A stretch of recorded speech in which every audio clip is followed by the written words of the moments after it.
Hi everyone, welcome back to my YouTube channel, and today we are going to talk about facial bone.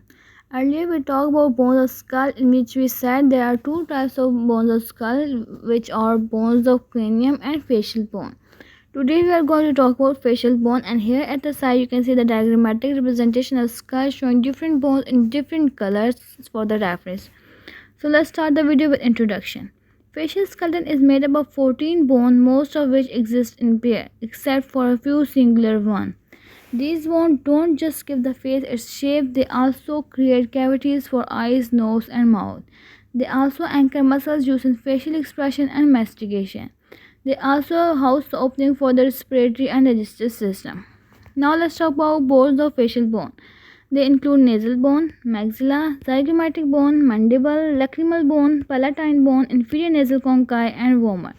So let's talk about these facial bones one by one. First we have is nasal bone, that is spear bone of skull, and in the skull, in the diagram you can see the green color bone in front is the nasal bone.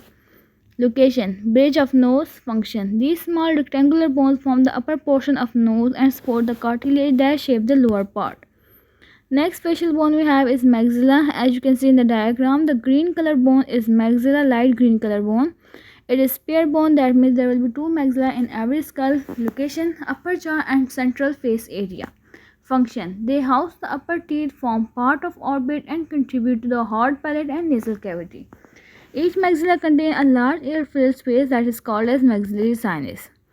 Next facial bone we have is zygomatic bone, that is spear bone, and in the diagram you can see the white colored bone is zygomatic bone. Location: cheek area. Function: it forms the prominent cheekbone and outer edge of the orbit. These bones articulate by a temporal bone to create the zygomatic arch. Next bone we have is mandible, that is unpaired bone, and in the diagram you can see the light blue colored bone at the base is at the lower portion of skull is basically the mandible. Location is lower jaw. Function: it is the only movable bone of skull. It holds the lower teeth and provides attachment point for muscles involved in chewing and speech. It features structure like the mental foramen, coronary process, and condylar process. Next bone we have is lacrimal bone, that is paired bone, and it is located inside corner of each eye socket. Function: they are smallest facial bone. They form part of orbital wall and contain the lacrimal fossa, where tears drain into the nasal cavity.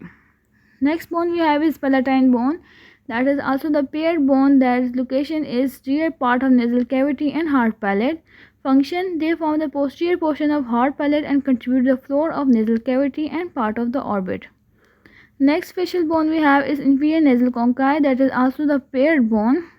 Location: lateral wall of nasal cavity. Function: curved bones that help to increase surface area and improve airflow, aiding in warming, moistening, and filtering air before it reaches the lungs.